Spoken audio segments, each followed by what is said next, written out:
이번 시간은 그 11부 문제요. 11부 문제부터 보도록 하겠습니다. 11부 문제는 시도지사가 방념 처리업 등록을 위해서 제출된 서류를 심사한 결과 첨부 서류가 미비되었을 때 보완을 요청할 수 있는 기간은 이렇게 되어 있어요. 우선 이제 여기서 우리가 이제 뭘 해야 되느냐 하면은 소방에서는 업이라는 업이라고 붙어 있는 게 전부 5개가 나와요. 그죠? 제일 먼저 나오는 게 뭐냐면은, 소방시설공사법에서 소방시설업이 나와요. 소방시설업. 이 시설업에는 설계업이 있고, 그 다음에 공사업이 있고, 감리업이 있어요. 그죠? 감리업. 그 다음에 뭐가 있냐면은, 소방시설 설치법에 보면은, 방념업이 있어요. 방념업. 그 다음에 관리업이 있어요. 관리업. 그렇게 해서 이제 전부 5개의 업이 있어요. 이 업을 하기 위해서는요, 등록이라는 절차를 거치면 돼요. 등록을 하면 돼요. 등록을 하면은 업을 할 수가 있어요. 그럼 이제 이 등록이라고 하는 것은 무슨 허가를 받는다든지, 인가를 받는다든지, 이런 것보다는 훨씬 더 어때요? 간편한 절차예요. 그래서 등록만 하면은, 등록 기준에만 맞으면은 등록을 안 해줄 수 없는 상황이에요. 그게 이제 등록이라고 하는 거고, 그럼 왜 등록을, 그런 간단한 절차를 하도록 하느냐? 이거는 소방업이라고 하는 것들은 다른 업과 달리 특수성을 가지고 있기 때문에 행정기관에서 이걸 어때요? 확인을 하고 있어야 되겠다는 거죠. 실제로 이 사람들이 하는지 안 하는지. 그래서 결국 이 등록이라고 하는 것은 확인 절차에 해당하는 거예요. 확인 절차. 그럼 이제 등록을 하기 위해서는 어떻게 되느냐? 등록 신청서들이 다 있어요. 그죠? 신청서에서 이 업을 하기 위해서 등록 기준들이 나와 있고 그 기준들을 확인할 수 있는 여러 가지 첨부 서류들을 첨부해서 제출하게 되는 겁니다. 그러면은 이제 그 기준에 맞으면은 등록을 하게 되는 건데 이제 문제는 이렇게 제출된 서류가 적절하지가 않더라. 그러면 어떻게 돼요? 다시 어때? 반려를 한다든지, 뭐 이렇게 되는데, 지금 거기에 관한 문제예요. 첨부 서류가 미비가 되어졌다. 그러면 어때요? 보완 요청을 하라는 겁니다. 보완 요청을 하는데, 이때 이제 보완을 할 수 있는 기간을 얼마를 주느냐, 이게 문제예요. 보완을 할 수 있는 기간을 얼마를 주느냐, 그거는 뭐라고 돼 있어요? 10일 이내 기간을 정하여. 이렇게 돼 있거든요. 10일 이내 동안 보완을 하도록 하는 기간을 주는 겁니다. 그러면 이제, 여기서 이제 보완을 한다. 그 다음에 10일 이내 이렇게 나오는데, 10일 이내라고 하는 것들은 이제 앞으로 어떻게 이제 의미를 받아들여야 되냐면은, 우리가 공부하는 이 법들은 소방과 관련한 여러 가지 행정적인 절차를 규정하고 있는 법이에요. 그래서 소방행정법이다. 이렇게 표현해도 사실은 어때요? 문제가 없어요. 그럼 이제 이런 행정적 절차들은 어떤 게 나오냐면은 항상 며칠 이내에 뭘 해라, 언제까지 뭘 해라, 이런 것들이 굉장히 중요하거든요. 만일에 10일 이내에 보완을 하도록 했는데 10일 이내 기간을 줬는데 보완을 안 하면 어떻게 될까요? 이 자체는 어때요? 효력이 없는 거예요, 이 자체는. 그래서 이런 것들이 문제로 잘 나온다는 겁니다. 10일 이내, 뭐 며칠 이내 이런 것들이. 그래서 11번은 정답을 2번 하면 되죠, 그죠? 방념업 등록에 있어서 서류 미비가 되었을 때 보완을 요청할 수 있는 기간은 10일 이내 이렇게 하면 돼요. 그러면은 방념업은 그렇고 설계나 공사나 감리나 관리업은 어떨까? 여기도 마찬가지예요. 그래서 이게 똑같이 이제 등록이라는 절차, 그거 누구에게 등록해요? 시도지사에게 등록이라는 절차를 거쳐야 되기 때문에 거의 내용이 구체적인 등록 기준만 틀리지 행정적인 절차들은 어때요? 똑같다. 이렇게 보시면 돼요. 행정적인 절차들은 똑같이 정해지는 거예요. 자, 그래서 11번은 10일 이내에 이렇게 하면 됩니다. 자, 그 다음에 12번 문제. 특정 소방 대상물의 소방시설은 정기적으로 자체 점검을 하거나 관리업자 또는 기술 자격자로 하여금 점검을 받아야 한다. 관계인 등이 점검을 한 경우 그 점검 결과를 누구에게 보고하여야 하는가. 자, 이렇게 되어 있습니다. 소방시설은 이제 앞으로 어떤 추세로 갈 것이냐. 이렇게 했을 때 소방관들이 불을 끌 수 있는 범위는 극히 제한적일 수밖에 없다. 왜 그러냐면은 우리 소방서에 있는 사다리차가 몇 층까지 가냐? 16층까지 올라가요. 16층까지 올라가고 대한민국에서 제일 높이 올라갈 수 있는 사다리차가 70m까지 올라가는데 그게 부산에 2대가 있어요. 그게 이제 한 20층 정도까지 올라가요. 그럼 20층 이상의 건물에 대해서는 실제로 땅에서 소방관들이 소방 활동할 수 있는 범위가 어때요? 아니라는 얘기죠. 불을 끌 수 있는 게 한계가 있어요. 지금 이제 그래서 제도가 어떻게 바뀌어가느냐. 기존에 건물에 설치되어 있는 소방시설들을 보다 더 유지관리를 잘하자. 그리고 앞으로 소방시설을 설치할 때는 좀 더 성능이 좋은 걸 설치하자. 이런 쪽으로 자꾸 제도가 이제 바뀌어가고 있어요. 그러면 그 내용 중에 하나가 결국 뭐냐면은, 자체 점검이라고 하는 겁니다. 점검. 점검이라고 하는 거는 일상적인 어떤 유지 관리를 말하거든요. 정기적인 유지 관리. 그래서 이제 점검은 우리가 이제 위험물법에 가면 검사라는 표현도 있고 점검이라는 표현도 있는데 점검은 이제 자체적인 의미가 강하고 검사는 어떤 행정기관에서 강제적인 요소가 강한 거예요.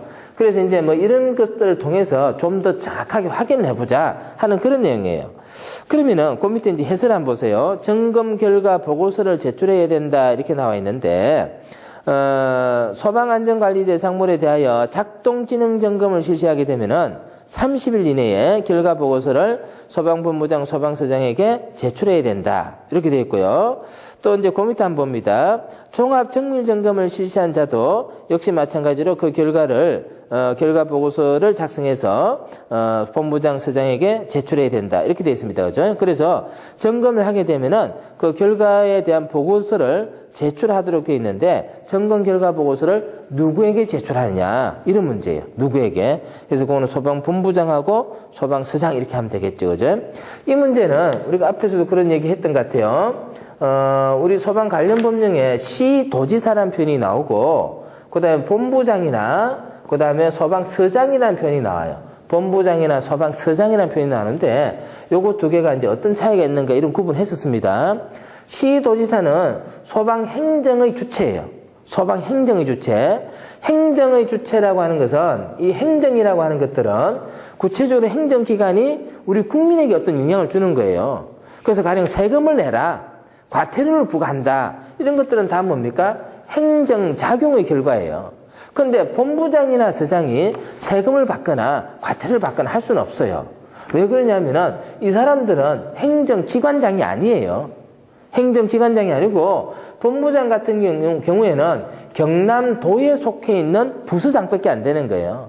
단지 이 사람의 역할을 위임받아서 하는 거지 이 사람들은 행정기관장이 아닙니다. 아니기 때문에 행정작용의 주체가 될 수는 없어요. 단지 이 사람들은 뭐냐면은 소방활동에 대한 주체가 되는 거죠. 실제로 불을 끄거나 화재를 예방하거나 그런 일을 하는 사람이지 국민에게 직접적인 어떤 문제를 일으키는 그런 작용을 하는 사람은 아니에요. 그럼 이제 점검 결과를 했기 때문에 점검 결과 소방과 관련된 내용이잖아요. 그죠? 그럼 누가 확인해야 되겠어요? 본부장, 서장이죠. 이런 것도 그렇게 이제 의미를 갖고 있으면은 굉장히 쉬운 문제입니다. 그죠? 자, 그 다음 13번 갑니다. 운송 책임자의 감독 또는 지원을 받아 이동 운송하여는 위험물을 나열한 것은 했습니다. 그죠? 자, 우리는 위험물 안전관리법에 대해서 공부를 하게 되는데, 위험물 안전관리법은, 어떤 법이냐? 위험물의 안전관리에 관한 법이에요. 그 위험물의 안전관리는 어디에서 필요하느냐? 위험물을 제조하는 장소, 제조, 그 다음에 위험물을 저장하는 경우요. 위험물을 취급하는 경우요. 이런 것들이 다 뭐냐면은 안전관리가 필요한 부분들이죠. 그래서 제조하는 장소를 뭐라 그래요? 제조소.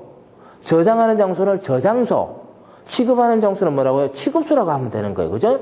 근데 위험물 안전관리법은 이런 것뿐만 아니라 뭐도 규정하고 있냐면은 위험물의 운송에 관해서도 정하고 있어요. 운반하는 거죠. 운반.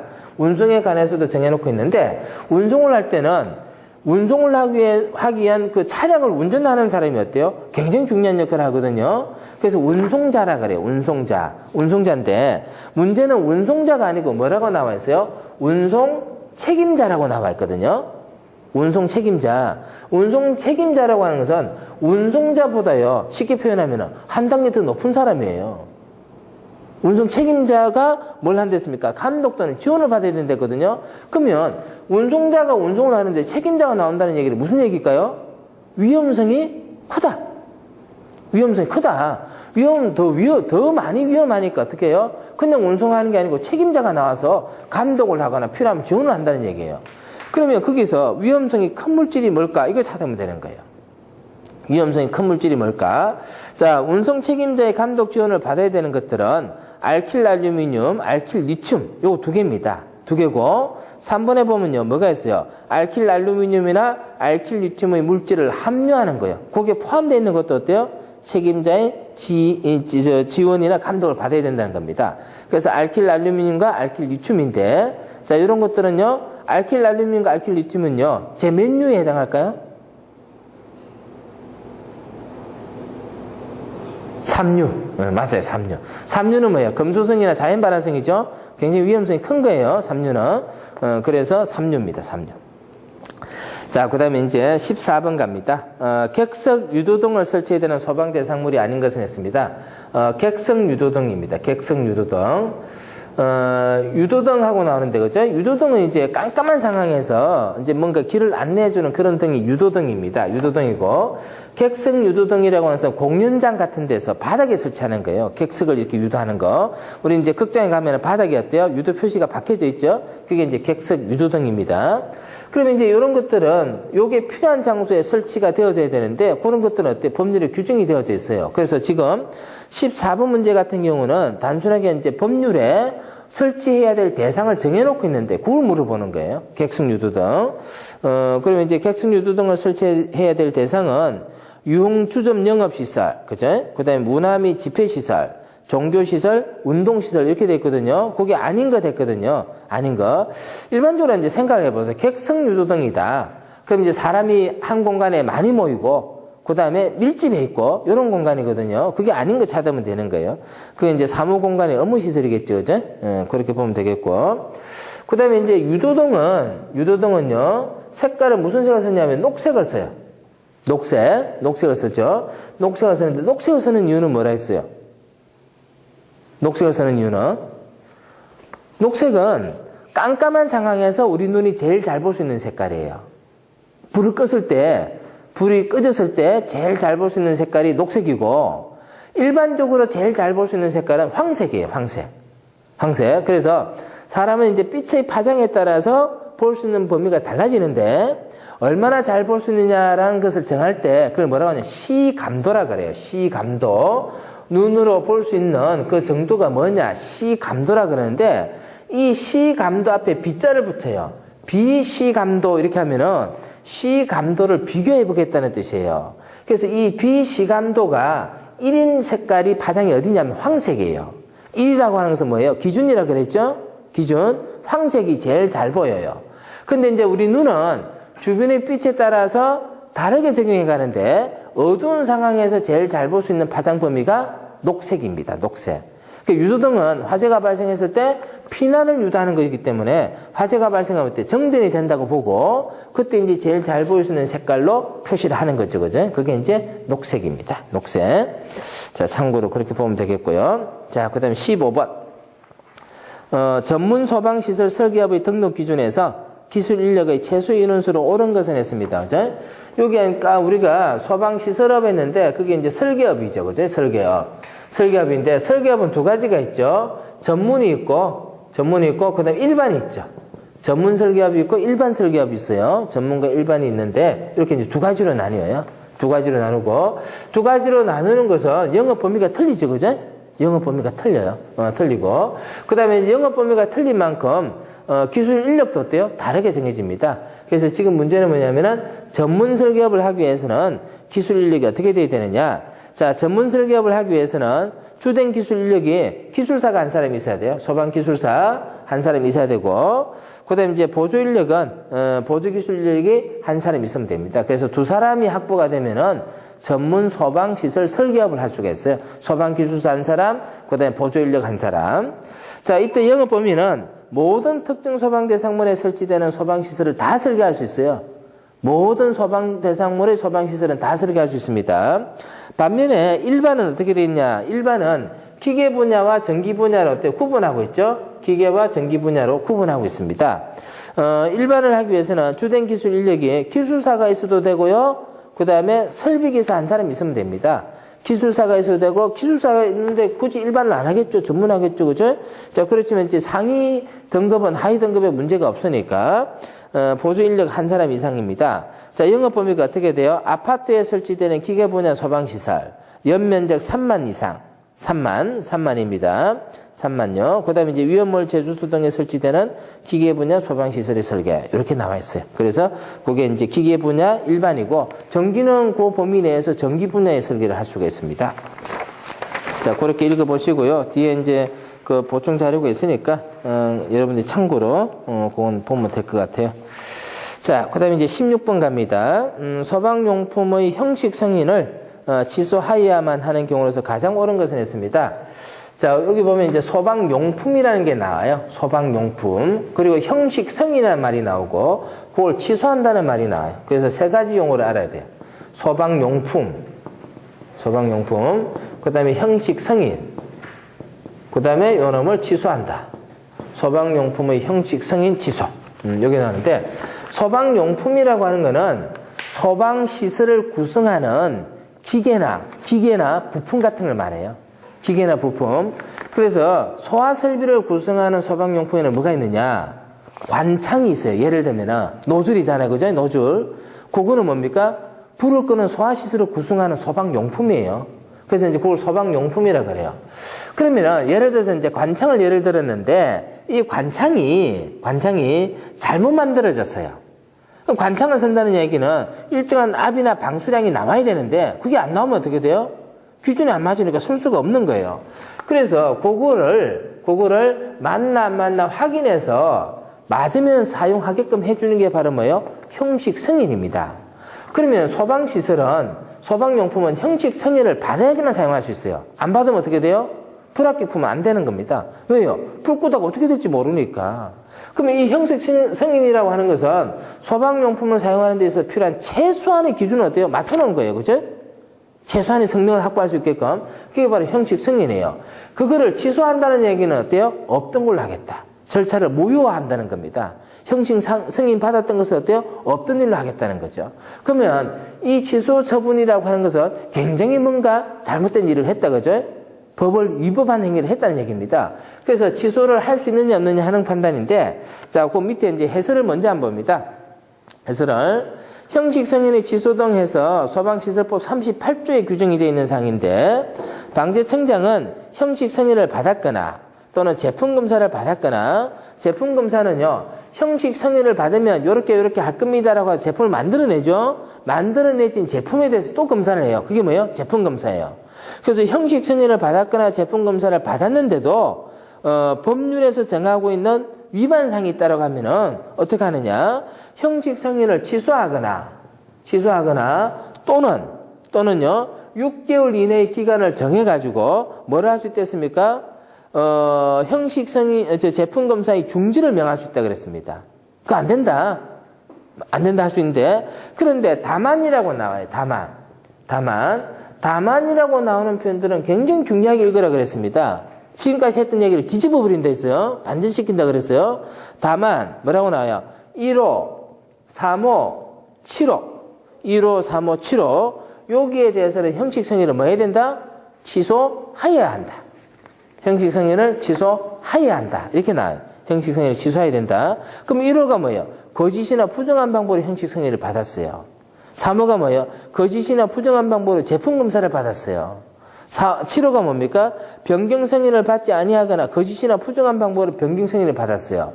그러면 형식 승인, 제품 검사, 변경 승인 다 어떻게 받은 거예요? 거짓으로 받으면 취소를 해버립니다. 그거는 뭐 중지 명령 이런 게 아니고요. 바로 어때요? 취소 처분을 한다는 얘기입니다.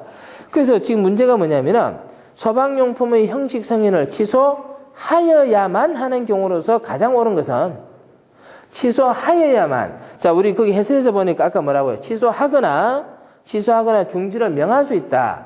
자, 거기서 취소할 수 있다는 말하고, 취소할 수 있다는 표현하고요. 취소하여야 한다라고 하는 표현. 취소하여야 한다라고 하는 표현. 요거는 굉장히 달라요.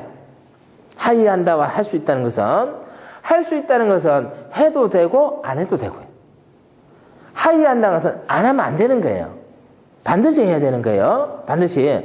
그러면 문제에서는 뭐가 나왔어요? 취소하여야만 하는 경우요. 할 수 있는 경우가 아니고 하여야만 하는 경우요. 하여야만 하는 경우는 뭐가 있었어요? 거짓이나 부정한 방법. 이거 들어가면 되잖아요. 그게 들어가 있는 게 몇 번이에요? 2번이잖아요. 2번. 거짓이나 부정한 방법으로 들어가면은 다 뭡니까? 하여야 하는 경우입니다.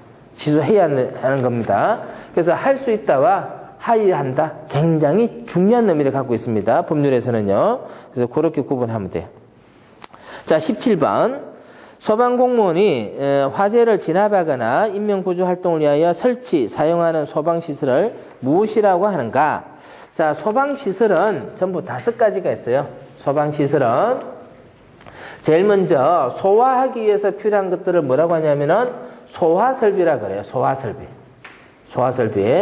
화재가 났을 때 화재 사실을 통보해 주는 게 뭐냐면은 경보설비예요. 경보설비. 자, 그 다음에 이제 화재가 발생했을 때 피난하기 위한 게 뭐예요? 피난설비예요. 그 다음에 화재가 발생했을 때 물을 사용하기 위해서 두는 게 뭐냐면은 소화용수설비예요. 소화용수설비. 그 다음에 화재가 발생했을 때 소방관들이 사용하기 위해서 두는 게 뭐냐면은 소화활동설비입니다. 소화활동설비예요. 그래서 실제로 이제 문제에서 가장 많이 거론될 수 있는 것은 이 소화설비와 소화활동설비를 구분하는 거예요. 소화설비와 소화활동설비. 소화설비는 누가 사용하는 거냐면은 관계인이 사용하도록 설치가 되는 거예요. 관계인이. 그 다음에 소화활동설비를 누가 사용하는 거냐? 이거는 소방대가 사용하도록 설치하는 게 소화활동설비예요. 관계인이라고 하는 것은 소방대상물에 직접 거주하고 있는 사람들이에요. 그죠? 그래서 이 사람들은 초기 단계에서 화재 사실을 알고 불을 끌 수 있는 사람이 관계인이에요. 근데 이 사람들은 불을 끌 수 있는 전문적인 능력은 없어요. 장비도 없고. 그래서 이 사람들은 초기 단계에서만 사용하는데 이 초기라고 하는 것은 어느 정도를 의미하느냐? 20분을 의미해요. 20분. 근데 이 범위가 지나가고 나면 불을 못 끄고 대부분 119 신고해서 소방관들이 오게 되는데 소방관들이 와서 사용하도록 되어 있는 설비를 뭐라고 하냐면 소화활동 설비라 그래요. 요거는 본격적으로 불을 끈다 해서 본격 소화 설비라 그래요. 그래서 어떻게 차이가 나느냐? 관계인이 소화하기 위해서 필요한 거고 소방관이 있으니까 요거는요.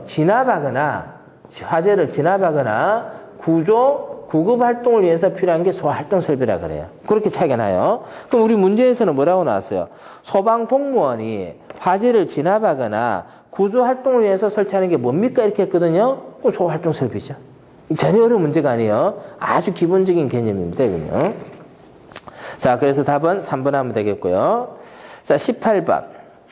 위험물 안전관리자가 퇴직한 때는 퇴직한 날로부터 달이 아니고 날입니다. 퇴직한 날로부터 며칠 이내에 다시 위험물 안전관리자를 선임해야 되는가? 안전관리. 이 안전관리라고 하는 것은 어떤 시설이나 물품으로부터 안전을 확보하고자 하는 거예요. 그럼 이제 우리가 그 관련된 것 중에서 안전관리가 필요한 게 뭐냐? 그죠? 전기, 가스, 소방 이런 데 안전관리가 필요해요. 전기도 전기 안전관리자, 가스도 가스 안전관리자, 소방도 소방 안전관리자 이런 게 필요하거든요. 자, 그래서 이제 이 안전관리자가 위험물 안전관리자가 정해졌다. 위험물 안전관리자. 근데 퇴직을 했어요. 퇴직. 그러면 이제 다시 안전관리자 선임을 해야 되거든요. 그게 언제까지 선임해야 되느냐 하는 겁니다. 안전관리자 선임은 30일입니다. 30일. 우리가 이제 관련된 거는 위험물 안전관리자와 소방 안전관리자인데 둘 다 사유가 발생한 날부터 며칠 이내에 선임해야 돼요? 30일입니다. 그러면 선임이 되면은 우리 건물은 안전관리자가 있습니다. 이거를 소방서에 가서 얘기를 해줘야 돼요. 그걸 뭐 합니까? 신고해야 됩니다. 선임 사실에 대해서 신고해야 되는데 신고는 혹시 며칠 이내에 해야 될까요? 14일입니다. 14일 이내에 신고해야 됩니다. 그래서 안전관리자 선임은 사유가 발생한 날부터 30일이고 선임한 사실에 대한 신고는 14일 이내에 신고합니다. 요까지 같이요. 요까지 같이. 자, 그 다음 19번요. 다음 특정 소방 대상물 중 의료시설과 관련 없는 업종은 했습니다. 의료시설과 관련 없는 업종은 그 중에서 이제 의료시설이 아닌 것 이겁니다. 그죠? 요양병원, 한방병원, 병원부터 생각하면 당연히 의료시설이죠. 그 다음에 마약진료소가 있습니다. 병원이 안 붙어 있지만은 마약진료소요. 그 다음에 노인의료복지시설 이거는요, 노유자 시설에 해당하죠. 제일 많이 나오는 게 뭐냐면은, 거기다 이제 해설에다 줄을 거 보세요. 줄을 거 보면 마약진료소, 병원이 안 붙어 있는데 의료시설이에요. 그 다음에 정신의료기관 나오죠? 요거는 예전에는 정신병원이라고 표현했던 거예요. 그런데 정신병원 하면 뭔가 부정적인 게 있죠? 부정적인데 요즘은 어때요? 정신과 치료받는 게 굉장히 익숙해요, 사람들이. 그게 불편하지 않습니다. 근데도 이제 부정적인 요소가 있으니까 정신의료기관이라고 표현해요. 정신의료기관. 그 다음에 이제 장애인복지법에 따른 장애인 의료 재발시설. 이런 것도 다 뭡니까? 의료시설에 해당합니다. 의료시설요. 자, 그래서 정답은 4번 하면 되겠고요. 자, 20분 문제예요. 비상방송설비를 설치하여야 하는 특정 소방대상물에 이를 면제해주는 기준에 해당하는 것은 했습니다. 소방시설의 설치 면제에 관한 겁니다. 소방시설의 설치 면제. 자, 그래서 거기 해설을 보면은 칸이 두 칸이 그려져 있어요. 두 칸이 그려져 있는데 1번만 봅니다. 일단 1번의 앞에 칸에 보면 뭐라고 나와 있어요? 1. 스프링클러 설비가 돼 있죠. 그죠? 스프링클러 설비. 그 다음에 이제 면제 기준에 보면은 물, 분무 등 소화 설비를 화재 안전 기준에 적합하게 설치한다면 뭐요? 스프링클러 설비를 면제해 준다는 겁니다. 이 말은 우리가 설치 대상 기준에 의해서 스프링클러 설비를 설치를 해야 되는데 거기에 물, 분무 등을 설치한다면 스프링클러 설비는 안 해도 된다는 얘기예요. 그럼 이 말은 물, 분무 등이 스프링클러보다 소화 능력이 더 뛰어나다는 얘기겠죠? 그럼 면제를 해주죠. 만약에 물, 분무가 스프링클러보다 불을 잘 못 끄면은 이거 했다고 해서 이거 면제해 주겠어요? 안 해줘요. 그죠? 그래서 물, 분무 등이 더 어때요? 성능이 뛰어나다. 이렇게 보면 되는 겁니다. 그래서 지금 전체는 이제 그렇게 보면 돼요. 그렇게 봐서 이게 이제 어디까지 나오냐면은 최근에 개정된 사항이 자동 소화 장치 면제 기준까지 나와요. 자동 소화 장치. 그거는 이제 최근에 개정된 사항까지 다 이제 표현해 놓은 겁니다. 자, 근데 이제 우리 문제는 뭐가 나왔냐면 비상 방송 설비 나왔어요. 비상 방송 설비. 비상 방송 설비는 6번에 나와 있어요. 6번에. 비상 방송 설비 봅니다. 자동 화재 탐지 설비 또는 비상 경보 설비와 같은 수준 이상의 음향을 발하는 장치를 부수한 방송 설비를 화재 안전 기준에 적합하게 설치하게 되면은 비상 방송 설비는 안 해도 된다. 그러면 거기 보면은 자동 화재 탐지 설비였는데 자동 화재 탐지 설비는 뭐예요? 화재를 자동으로 감지해서 신호를 만들어서 발신해서 신호를 수신하도록 하는 거죠. 거기도 뭡니까? 비상 경보 설비와 같은, 비상 방송 설비와 같은 신호음이 울린다는 얘기예요. 그래서 그걸 했더라면은 자동 화재 탐지 설비 안 해도 된다는 얘기입니다. 그래서 지금 20분은요, 비상 방송 설비 하고 나오니까 뭐만 체크하시면 될 것 같아요? 지금 기준에 해당하는 거 했잖아요. 그죠? 비상 경보 설비와 같은 수준 이상의 음향을 발하는 장치, 요거 하면 되겠죠. 그죠? 비상 경보 설비. 그래서 그게 답입니다. 그 20분 같은 문제는 어떻게 해야 돼요? 그냥 그 문제 나올 때마다 이럴 수밖에 없어요. 근데 기본적인 개념이 어때요? 면제되는 것보다 설치되어 있는 게 더 성능이 어때요? 뛰어나니까 이게 면제되는 거다. 그러면은 대충 이제 맞춰볼 수가 있겠고, 가령 이제 비상 방송 설비인데, 방송을 해야 되는 건데, 그죠? 뭐 피난구 유도등이라든지, 뭐 단독 경보용 감지기 이런 거랑 상관이 없잖아요, 또 사실은요. 감지는 화재를 감지하는 거고, 불 났다고 이제 소리 지르는 게 이제 방송 설비인데, 그죠? 그래서 뭐, 이런 것들은, 일단 이렇게 개념을 갖고 있으면은 금방 답은 어때요? 찾을 수 있을 것 같아요. 그렇게 이제 보면 되겠습니다. 자, 그렇게 해서 이제, 2013년 9월 26일 날 시행한 문제는 그렇게 정리를 하도록 하겠습니다.